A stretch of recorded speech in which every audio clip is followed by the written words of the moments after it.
German Tamilaruvi வானொலி நேயர்கள் அனைவருக்கும் சிவகாமி சண்முக சுந்தரத்தின் தமிழ் வணக்கம். மனம் கலங்காதிருக்க என்ன செய்ய வேண்டும்?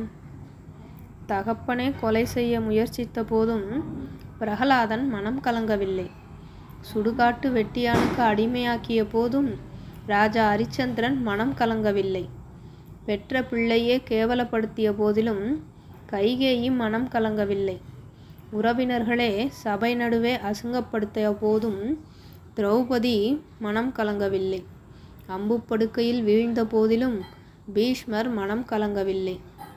இளம் விதவையான சமயத்திலும் குந்தி தேவி மனம் கலங்கவில்லை. தரித்திரனாக வாழ்ந்த சமயத்திலும் குச்சேலர் மனம் கலங்கவில்லை. ஊனமாக பிறந்தும் ஊர்ந்த போதிலும் கூர்மதாசர் மனம் கலங்கவில்லை. பிறவி குருடனாக இருந்த போதிலும் திருதராஷ்டிரன் மனம் கலங்கவில்லை. மனைவி அவமானப்படுத்திய போதிலும் துகாராம் மனம் கலங்கவில்லை. கணவன் கஷ்டப்படுத்திய போதும் குணவதிபாய் மனம் கலங்கவில்லை. இரு கைகளையும் வெட்டிய நிலையிலும் சாருகாதாசர் மனம் கலங்கவில்லை. கை கால்களை வெட்டி பாழும் கிணற்றில் தள்ளிய போதும் ஜெயதேவர் மனம் கலங்கவில்லை. மகா பாபியினிடத்தில் வேலை செய்த போதும் சஞ்சயன் மனம் கலங்கவில்லை.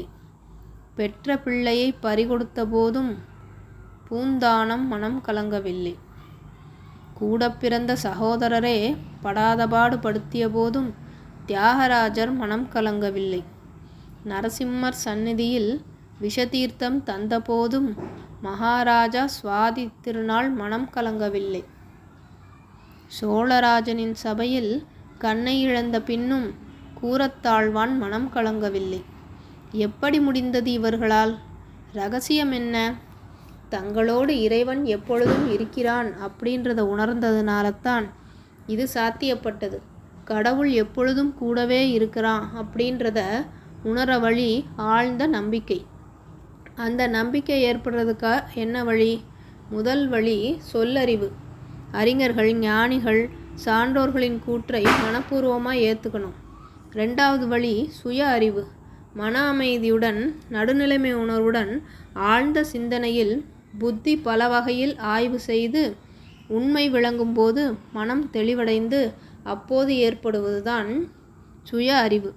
நம்பிக்கை ஏற்பட்ட பின் மனம் செல்ல வேண்டிய பாதையில் சரியாக சென்று உடல் மற்றும் மன ஆற்றலை பெருக்கிக் கொள்ளும் பயிற்சியாக தொடர்ந்து செய்யப்படும் பிரார்த்தனை முறைகள்.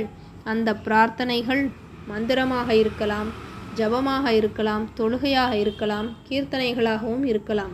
மேலும் அனைத்திற்கும் அடிப்படையாக விளங்கும் அன்பும் அறநெறியும் உண்மையும் சத்தியமும் நியாய தர்மங்களை காக்கும் பண்புகளாகவும் இருக்கலாம். இவற்றை மாறாமல் கடைபிடித்தால் வாழ்வில் தோன்றும் எந்த சங்கடங்களையும் எளிதில் கடக்கலாம். என்ன நடந்தாலும் எதை இழந்தாலும் ஆத்ம திருப்தியுடன் செய்யும் செயல்களே ஆத்ம பலத்தை தரும். அந்த ஆத்ம பலமே எதையும் தாங்கும் சக்தி. அதனால் விடாது நாம ஜபம் செய்வோம், தொடர்ந்து தொழுகை செய்வோம், திடமாக பகவானை வழிபடுவோம், அன்பே கடவுள் என போற்றுவோம், உறுதியுடன் உண்மையாக இருப்போம். இதனால் போற்றிடுவோம் மன அமைதியையும் அர்த்தமுள்ள வாழ்க்கையையும். வாய்ப்புக்கு நன்றி. நான் உங்கள் சிவகாமி சண்முக சுந்தரம். நேயர்களே, நீங்கள் கேட்டுக்கொண்டிருப்பது காலை கதம்பம். இது ஒரு பல்சுவை கதம்ப நிகழ்வு. தமிழருவி வானொலி, ஜெர்மனி.